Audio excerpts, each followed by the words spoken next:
इस तस्वीर को देखिए, यहाँ पे पुलिस के साथ दो लोग खड़े नजर आ रहे हैं। ना तो ये आतंकवादी हैं, ना नक्सलवादी है, ना कोई उग्रवादी है, ना इन्होंने किसी की हत्या की है और ना ही कोई संगीन अपराध में शामिल है। इनका जुर्म सिर्फ एक ही है, ये वाईएसआरसीपी के समर्थक है। आज पूरे देश की जनता को जानना जरूरी है। आंध्र प्रदेश में तिरुपति में कट्टकिंदपल्ली गांव में एक ऐसी घटना घटती है। उस घटना में दो लोगों को गिरफ्तार किया जाता है और उन दो लोगों का नाम जो है, एक का नाम बालासुब्रमण्यम रेड्डी, एक का नाम भुवन कुमार है। तो एक ऐसी घटना जो आज पूरे देश की जनता को जानना ज़रूरी है, क्योंकि आज पूरा देश ये जानना चाहता है कि आंध्र प्रदेश में हो क्या रहा है और ऐसी कौन सी घटना है, ऐसा कौन सा जुर्म है जो आंध्र प्रदेश में ऐसे हालात को जो है दिखाया गया है। आज वहाँ की पुलिस व्यवस्था का कारण, पुलिस व्यवस्था कर क्या रही है और वहाँ की गठबंधन सरकार कर क्या रही है। और ये जो जुर्म है, इतना संगीन, इतना गंभीर जुर्म, इतना आज पूरे देश की जनता को जानना जरूरी है कि इनका जुर्म क्या था, ये दो लोग को गिरफ्तार क्यों किया गया और उनको थाने क्यों लाया गया, क्यों जो है उनको एक आतंकवादी की तरह और क्यों उनको जो है एक उग्रवादी की तरह जो है पेश किया गया।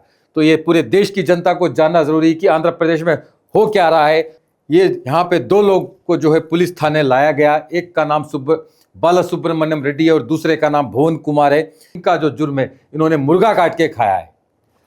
और ये मुर्गा काट के किस लिए खाया है, क्यों खाया है, ये जो है इन मुर्गा काट के इन्होंने खुशियां मनाई है। मुर्गा काट के खाने की खुशियां क्या है, ये भी देश की जनता को जानना जरूरी है। पूर्व मुख्यमंत्री जी जगनमोहन रेड्डी जी का जन्मदिन था, उसकी वजह से इन्होंने खुशियां मनाई, मुर्गा काट के खाया, केक काट के खाया। और जब मुर्गा काट के, केक काट के खाया जाता है तो वहाँ की जो व्यवस्था है, पुलिस व्यवस्था है आंध्र प्रदेश की, एक संगीन अपराध, जो गंभीर अपराध में केस धाराएं लगाकर केस दर्ज करती है और इस तरह से एक आतंकवादी और उग्रवादी की तरह पेश किया जाता है। बहुत ही गलत हो रहा है आंध्र प्रदेश में ऐसे हालात। और इन पे जो धाराएं लगाई गई है, धाराएं लगाने के बाद क्या हुआ ये भी जानना जरूरी है। जो ऐसी धाराएं लगाकर पुलिस एक डराने धमकाने की कोशिश कर रही है वाईएसआरसीपी के कार्यकर्ताओं को, न्यायाधीश जी ने फटकार लगाई है। और जानते हो क्यों लगाई है, ये भी जानना जरूरी है, क्योंकि इन्होंने धाराएं, बहुत संगीन धाराएं लगाई।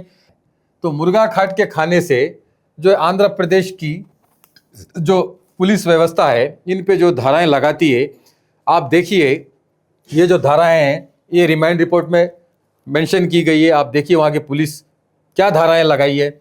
21/2026 के दिन जो डेट है, उसके वक्त रिमांड रिपोर्ट तैयार की गई। 196 1 351 2 BNS red with 35 BNS section 11(1) PCA act. न्यायाधीश जी ने जानते हो क्या कहा, पूरे देश की जनता को जानना जरूरी है।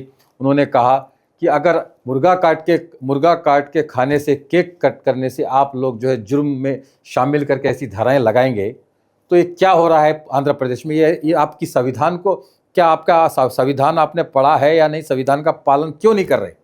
तो ऐसी फटकार लगाइए इनको। जो है न्यायाधीश जी ने कहा है कि आप इनको जो जुर्माने लगाकर भी छोड़ सकते हैं।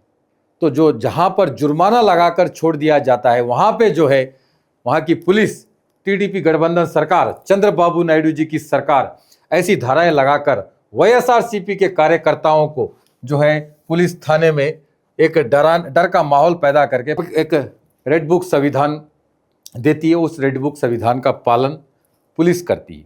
तो जो भी हो रहा है बिल्कुल गलत हो रहा है। आज पुलिस व्यवस्था टीडीपी गठबंधन सरकार की कठपुतली बन चुकी है। ऐसे हालात अगर होंगे, अगर वाईएसआरसीपी के कार्यकर्ताओं को, जो अगर जगनमोहन रेड्डी जी की फ़ोटो अगर रखता है, अगर कोई उनके जन्मदिन पर अगर केक काटता है, अगर चाकू लंबा हो गया, तब भी जो है धाराएं, बड़ी धाराएं लगाएं, क्योंकि जितना लंबा चाकू है उतनी बड़ी धाराएं भी लगाएंगे ना लोग। तो इस तरह के हालात जो है आंध्र प्रदेश में, ये कहीं और नहीं है, ये पूरे देश में, कोई दूसरे राज्य में नहीं, ये सिर्फ आंध्र प्रदेश में चल रहा है। टीडीपी गठबंधन सरकार, चंद्रबाबू नायडू जी की सरकार इस तरह से पेश आ रही है। क्यों? क्योंकि इनका जुर्म है, क्योंकि ये वाईएसआरसीपी के कार्यकर्ता है। इन्होंने जगनमोहन रेड्डी जी के जन्मदिन पे जो है खुशियां मनाई और मुर्गा काट के खाया है, ये इनका जुर्म है। तो हालात ऐसे, कानून व्यवस्था नाम की कोई चीज़ नहीं रही। आज बिल्कुल जो है कानून व्यवस्था को ख़राब कर दिया गया है। टीडीपी गठबंधन सरकार जो भी कर रही है बिल्कुल गलत कर रही है। पुलिस व्यवस्था भी जो है संविधान का पालन जिसको करना चाहिए, देश की रक्षा करनी चाहिए। हालांकि आंध्र प्रदेश जो पुलिस व्यवस्था है, जो आंध्र राज्य की जनता की रक्षा करनी चाहिए, जिनको जो संविधान का पालन करना चाहिए, आज वो पुलिस व्यवस्था जो है रेड बुक का पालन करके ऐसा पेश आ रही है। तो जो भी कर रही है बिल्कुल पुलिस गलत कर रही है। संविधान के अनुसार कोई पालन हो ही नहीं रहा है। एक रेड बुक संविधान का पालन पुलिस अपनाती जा रही है। ऐसे हालात को जो है हमारे वाईएसआरसीपी के कार्यकर्ताओं पे जो है पेश किया जा रहा है। आज टीडीपी गठबंधन सरकार सत्ता का बल दिखाकर, कानून व्यवस्था का बल दिखाकर वाईएसआरसीपी के समर्थकों को और उनके कार्यकर्ताओं पे को डराया जा रहा है, धमकाया जा रहा है। अपनी ताकत के बल पे जो है डराने की, धमकाने की कोशिश कर रही है। आज पूरे देश को ये जानना जरूरी है, टीडीपी गठबंधन सरकार इस तरह के जो है लोकतंत्र और कानून व्यवस्था का खून किया जा रहा है और संविधान का पूरी की पूरी तरह उल्लंघन किया जा रहा है।